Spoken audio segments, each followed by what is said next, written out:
પશ્ચિમ કચ્છમાં દારૂ અને જુગારની વધી રહેલી બદી પર એસએમસીએ સપાટો બોલાવવાનું જારી રાખતા એક મહિનામાં દારૂનો બીજો ગણનાપાત્ર કેસ શોધ્યો છે। એક મહિના પહેલા માંડવી તાલુકાના ત્રગડી ગામે કટિંગ થતું હતું ત્યારે દરોડો પાડી 84 લાખનો શરાબ ઝડપી લેવામાં આવ્યો હતો। જે બાદ ભુજ તાલુકાના કેરા ગામે કટિંગ વખતે દરોડો પાડી 1 કરોડ 28 લાખનો દારૂ પકડી લેવામાં આવ્યો હતો। આટલી મોટી માત્રામાં એસએમસીએ કેસ શોધ્યો હોય તેવો પશ્ચિમ કચ્છનો પહેલો કિસ્સો છે। ગાંધીનગરથી આવેલી સ્ટેટ મોનિટરિંગ સેલની ટીમે દરોડાની કામગીરી કરી હતી। કેરા ગામે જડેશ્વર મહાદેવ મંદિર નજીક અવાવરૂ સરકારી જગ્યામાં દરોડો પાડી દારૂના કટિંગની પ્રવૃત્તિ ખુલ્લી પાડી હતી। કુખ્યાત બુટલેગર કેરાના અનોપસિંહ અભયસિંહ રાઠોડે રાજસ્થાનથી દારૂ ભરેલું ટેન્કર મંગાવ્યું હતું। આ ટેન્કરમાં દારૂ કાઢી બોલેરો અને ટેમ્પોમાં ભરવામાં આવતો હતો।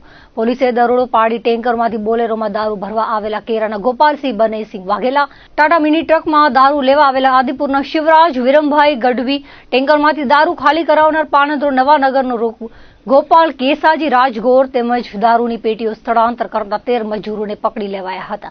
મજૂરોમાં કેરાની આશાપુરા રેસ્ટોરન્ટમાં કામ કરતા શૈલેષ રામનારાયણ શર્મા, તાપસ પવિતુસ દાસ, પુષ્પલાલ પ્રેમ શર્મા, કિશનપાલ સુશંતાપાલ, મનકિંગ ઓડન, સેંગજીમ સ્વિલકન, બીકી હારીજન રાજુ, સુનિલ સંગમા ઓગાંગ મારાક, એનિયંગ સંગમા પીસ મારાક, વલ્કન સંગમા પીસોન મારાક, રફલ સંગમા પીરીગોમ મારાક અને અંકિત અરવિંદ નાઈનો સમાવેશ થાય છે। સાથે દારૂ મંગાવનાર અનોપસિંહ હાજર મળ્યો ન હતો। એસએમસીએ ઝડપાયેલા 16 ઉપરાંત બુટલેગરમાં રાજસ્થાની દારૂ ભરેલ ટેન્કર મોકલનાર, લાવનાર તેમજ 3 વાહનોના માલિકો સામે માનકુવા પોલીસમાં પ્રોહિબિશનનો ગુનો દાખલ કરાવ્યો છે। એસએમસીની ટીમે દારૂની કુલ 19,548 બોટલ કબજે કરી હતી। આ સાથે 42 લાખના 3 વાહનો અને 5 મોબાઈલ મળી કુલ 1 કરોડ 70 લાખનો મુદ્દામાલ કબજે કરવામાં આવ્યો હતો। એસએમસીના પીએસઆઈ એસઆર શર્માની આગેવાનીમાં દરોડો પાડવામાં આવ્યો હતો। માનકુવા પોલીસ મથકે ગુનો દાખલ થતા તેની ક્રોસ તપાસ માધાપર પીઆઈ ડીએમ ઝાલાને સોંપવામાં આવી છે।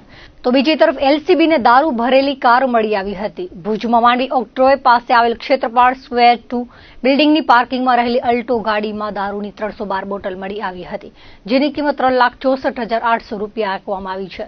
પોલીસને માત્ર દારૂ ભરેલી ગાડી મળી છે। આ ગાડી કોણ અહીં મૂકી ગયું તે સહિતની કોઈ વિગતો સામે આવી નથી। એ ડિવિઝન પોલીસમાં ગુનો દાખલ કરાવાયો હતો, જેની ક્રોસ તપાસ માનકુવા પીઆઈને સોંપવામાં આવી છે।